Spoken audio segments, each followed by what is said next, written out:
Hello YouTube, this is the Dbtgamer Show, episode 164, part 2, and today we're reading Final Fantasy X, part 1. If you haven't watched part 1, you go back and watch it. We haven't really talked about how much. We've done story, we've done graphics, we've done controls, we've done music, we've done gameplay. Now on to good stuff and bad stuff, and we're basically at talking the about the moment characters. sifting through the characters, and having a lot of fun about these characters and where their fashion sense is terrible. Okay, well, Riku's fashion sense is not too bad. She wears a burgundy jumpsuit and green shorts. That's about it, really. Anyway, she's like the Yuffie Kisaragi of Final Fantasy X. Cute, mischievous, and, well, she's the... There is one scene that bothers me about Riku, though. I think it's in one of Titus's knocked out sequences. He goes, wait 5 or 10 years, I might be ready for... Is she trying to come on to me? You're talking about when they get attacked by Sin at the Ice Temple. Yeah. I can't remember what it's called. I don't give a shit right now, to tell you the truth. It's basically it's Shiva. Yeah. Just so you might see more from the next time. Macalania or something, the Macarena Temple or some shit like that.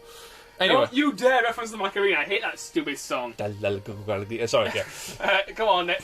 You want to talk about Riku. Let's stay on topic here. Alright, Riku. Believe it or not, I actually like Riku. Because... Shut up. Shut up. They're one of the few characters that actually doesn't irritate me. She's Yuna's cousin, and She's Yuna's cousin! Yes! Her father is sort of the leader of the Al Bhed, who is Yuna's uncle. Alright, whatever. Next, keep going. Anyway, she's like... Her and Tidus are the only ones that really want to help Yuna survive. Not going too far into the story about that. I won't go into it. But I actually like her for that. She's got a bit of she's actually got a reason to be helping Yuna, you know, family and all that. Right, next one. Okay, Yuna herself. Right, well, Yuna herself, she's a bit of a weird character for several reasons. One, she walks around with one of the weirdest outfits I've ever seen. I know it's some sort of It's a kimono. So it's a kimono. It's a Japanese traditional bow dress. thing at the back. It has these I'm not sure about the bow. Yeah. Yeah, these weird. It's probably one of those things. If you undo it, she completely falls out naked. Or she's got a bikini. Just that one bow is holding the whole thing together. Or she's got a bikini underneath. If she wants to go swimming, she just undo it and just go swimming. Yeah, but she can walk on water, so it doesn't matter. I'm getting to that. She also has these weird sleeve things that are string that don't connect to the top, but just like sleeves that go up to the elbows. So yeah, from the wrist to sort of the elbow kind of thing, with a really, really long, that really long sleeve. Flare thing. That is actually a traditional kimono style. Yeah. And I'm not entirely sure what a kimono is. It's not like some kind of Japanese dressing gown, but people wear it all the time. So it must be some kind of traditional dress. I'm not Japanese, so I couldn't really say. Right. Yuna has 3 jobs in the party. She's a white mage, a summoner, and also a sender. That's not really a job. Well, let me get to my thing. That sort of ties in with her summoning job. I suppose it does. She's in charge of white magic, like curing spells, bringing you back to life, in fact, holy, that abilities. sort of thing. Yeah, she starts off with the main Curaga spells, and she gets things like, oh bloody hell, I've got everything here. Yeah, well, I'm using quite a late. This save is quite late in the game, so I've got pretty much all of them. But yeah, she's your main white mage of the party. Then, once you get to the first, as soon as you get her first Aeon, what's this giant bird thing? Valfor. We'll talk about the summons later when we get onto overdrives and stuff like that. So, one of Yuna's rather bizarre skills, which is very questionable, she can walk on water. Yeah, that's not ever explained, is it? It's just that one scene. There is one scene in the game where she walks on water, a giant water jet shoots underneath her, she does this weird little dance which sends all the people who kill her to their death, because basically... That's how death works. You need basically, in the Final Fantasy universe, in Final Fantasy X, when a person dies, they get knocked out for 10 minutes, they get back up and they're fine again. Yeah, they don't actually die. The only problem is they're not dead. They're dead, but they're not dead. They can. The reason why we have to send them is because if we kept all the dead people around, they steal our girlfriends. They'd outnumber us. And basically, it also tells you in the same scene that if the dead come back to life without being sent, they become fiends. Yeah, which prey on the living. Exactly. Also, for a person or animal to die properly, Yuna has to perform this weird sending dance, which is fine, but the Spoony one has also done a review of this, and he puts inappropriate music to Yuna's dance, and it actually works quite well. Yeah, let's try not to rip off other people, all right? Especially people who are powerful and can sue us.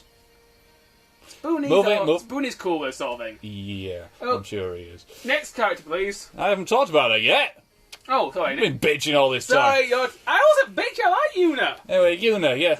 Yes, she's alright. She can potentially be the strongest character in the game, like I said earlier, because of her summon abilities and the fact that she can heal herself and others around her.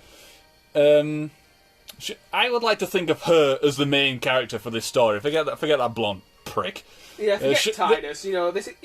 This is her story. There's no question about it. She's the main character. You don't play as her, but this is the person who the story revolves around. You got to respect her for that.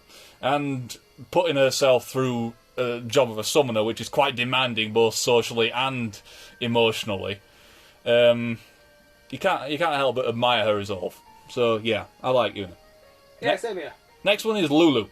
Okay, Lulu. Yeah. Lulu, this is difficult. How do we say this without pissing her off? Lulu, well, she walks around in a black dress all the time. Because she's a black mage. She looks like... And her dress is made out of belts from the waist down, as far as I can tell.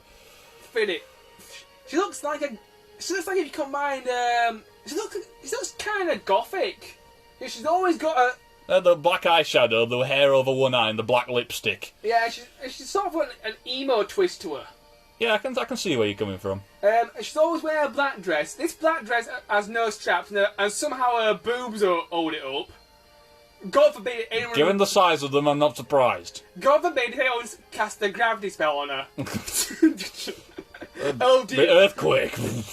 Anyway. But I do like Lulu. She's a very good character. She basically takes care of black magic, and she can deal out a lot of damage, especially with her overdrive, which we'll talk about later.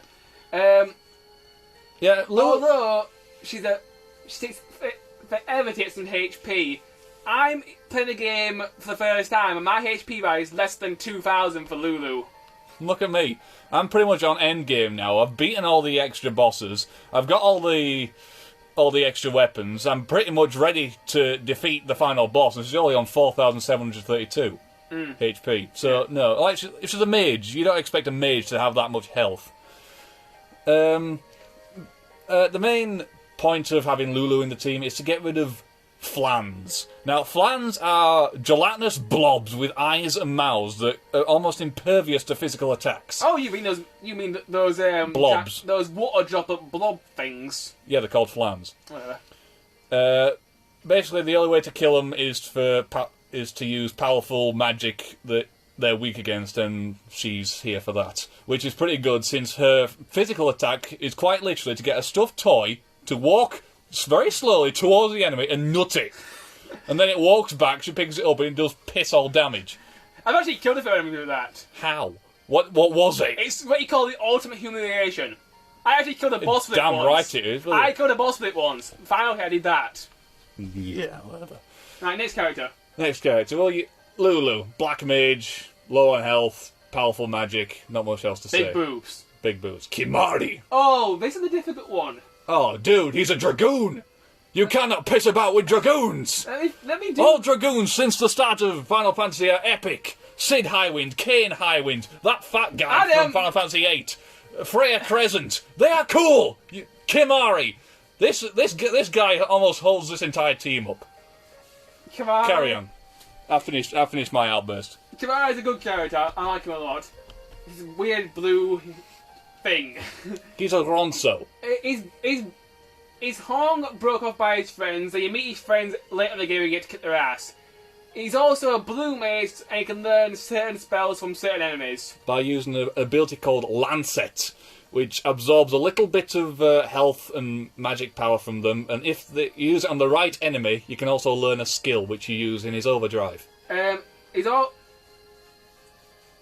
just a really good character, I like him. Next, please. And he wields a spear. He's an 8-foot beefcake blue bipedal lion. Next, please. He's a dragoon. Next, he's please. cool. Even better, Oren. Me first. I want to do this one. Oh, yeah. Okay, what do you get if you combined Arnold Schwarzenegger with Cloud Strife? You get Oren. With a hint of Vincent Valentine. Okay, a hint of Vincent Valentine. And just a little drop of pure awesomeness. Yeah.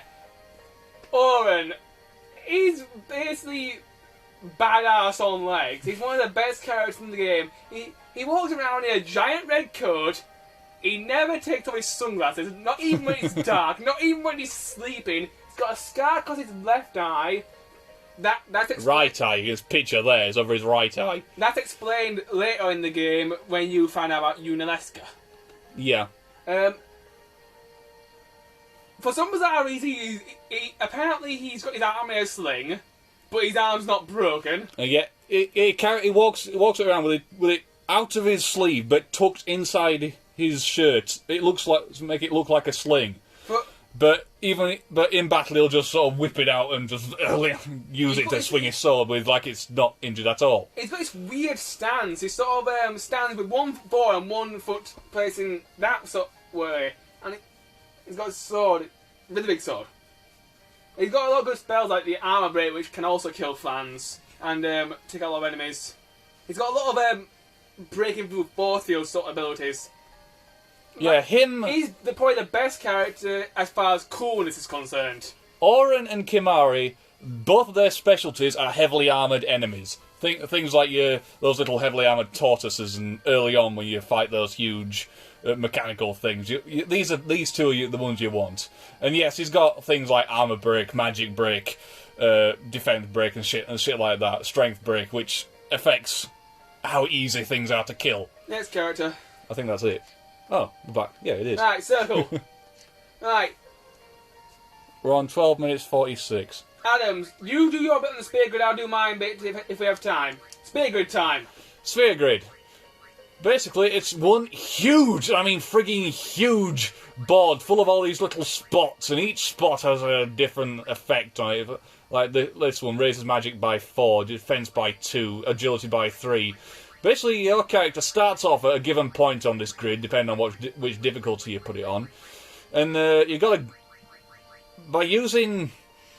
experience points. Well, it's not really experience points, because you don't actually level up. You gain... It's move points. You get to move around the board. You gain experience points, which gradually increases your level moving ability, and one level move point allows you to move to the next sphere on this grid.